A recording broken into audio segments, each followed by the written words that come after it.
Selamat datang di Sport Stories, tempat Anda mendapatkan kabar terbaru seputar dunia olahraga. Kabar membanggakan datang dari tim nasional Indonesia U23 yang akan segera tampil di ajang bergengsi kualifikasi Piala Asia U23 2026. Dalam hasil undian resmi yang dikeluarkan oleh AFC, Konfederasi Sepak Bola Asia, skuad muda Garuda tergabung dalam grup G. Satu grup yang cukup menantang bersama tiga tim lainnya, Korea Selatan, Laos, dan Makau.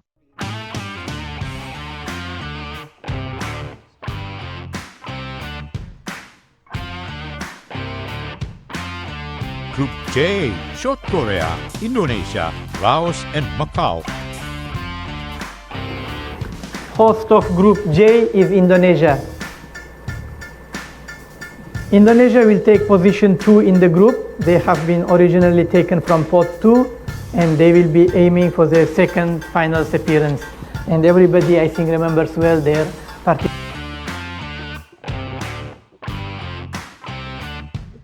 Sebagai tuan rumah dalam fase grup kualifikasi ini, Indonesia memiliki keuntungan penting mulai dari familiaritas dengan kondisi cuaca dan lapangan, hingga suntikan semangat dari dukungan langsung para supporter setia merah putih. Namun, keuntungan ini tentu harus dibarengi dengan kesiapan maksimal, karena lawan-lawan yang dihadapi bukanlah tim sembarangan. Korea Selatan, misalnya, telah lama dikenal sebagai salah satu raksasa Asia di level kelompok umur. Mereka punya sistem pembinaan pemain muda yang sangat mapan dan selalu menghadirkan pemain dengan kualitas teknik, taktik, dan disiplin tinggi. Laos dan Makau mungkin bukan favorit, namun timnas U23 tetap tidak boleh meremehkan keduanya, karena dalam sepak bola, kejutan bisa datang kapan saja. Pelatih kepala timnas U23 Indonesia menekankan bahwa program latihan sudah berjalan intensif dan fokus. Pemusatan latihan jangka menengah dilakukan dengan agenda yang padat,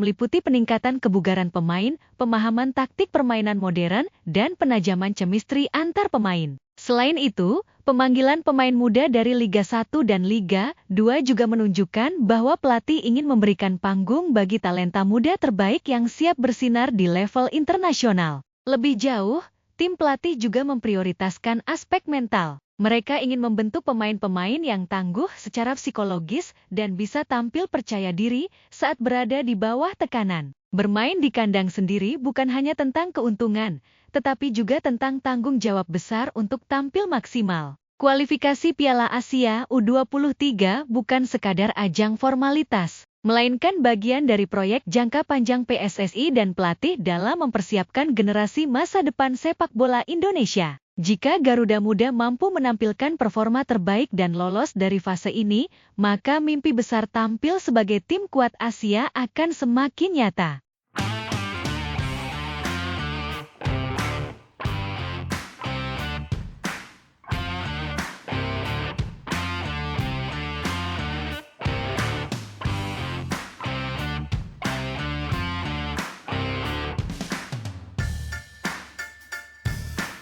Sementara itu, sorotan besar tertuju pada tim nasional Indonesia senior, yang secara resmi mengumumkan daftar 27 pemain untuk melanjutkan perjuangan di kualifikasi Piala Dunia 2026 zona Asia. Ini menjadi momen penting karena pemanggilan tersebut merupakan yang pertama di bawah arahan pelatih baru Patrick Kluivert, sosok legendaris asal Belanda yang resmi menangani skuad merah putih menggantikan Sintayong. Dua laga krusial akan dihadapi oleh Indonesia, yaitu menghadapi Cina pada 5 Juni di Jakarta dan bertandang ke markas Jepang pada 10 Juni. Kedua laga ini bisa jadi penentu langkah Indonesia di kualifikasi dan akan menunjukkan sejauh mana progres tim di bawah pelatih baru. Kluivert langsung membuat pernyataan berani dengan memadukan 3 komponen utama, pemain diaspora berkualitas Eropa, pemain lokal berpengalaman di Liga 1, serta bintang muda yang menunjukkan potensi tinggi. Kombinasi ini diyakini bisa menciptakan skuad yang dinamis, solid,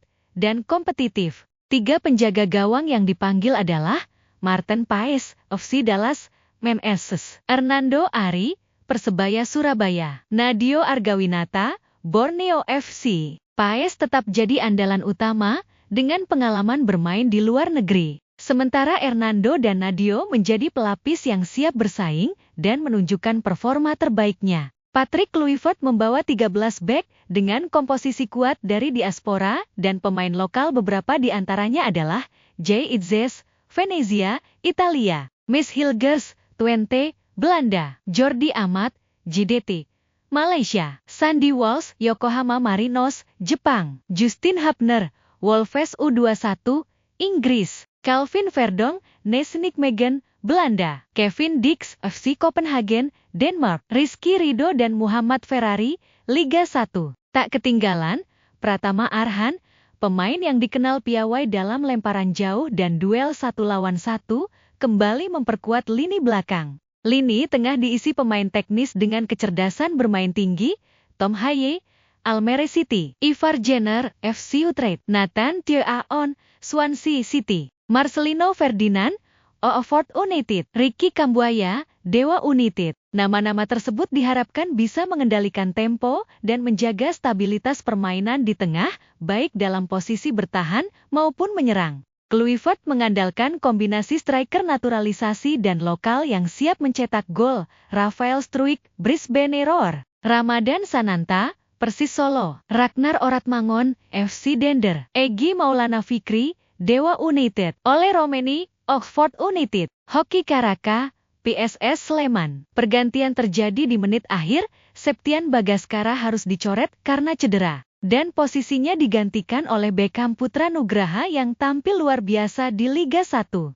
Pemain berdarah Indonesia-Belanda, Eliano Reijnders, harus absen karena sedang menanti kelahiran anak pertamanya. Meski kehilangan satu pemain kunci, Kluivert tetap menghormati keputusan tersebut dan berharap sang pemain bisa kembali di pemanggilan berikutnya. Itulah berita seputar Timnas Indonesia saat ini. Jangan lupa untuk subscribe, like dan share video ini agar kamu tidak ketinggalan update terbaru dari kami. Ayo, dukung terus channel ini agar terus berkembang dan menyajikan cerita-cerita seru dari dunia olahraga.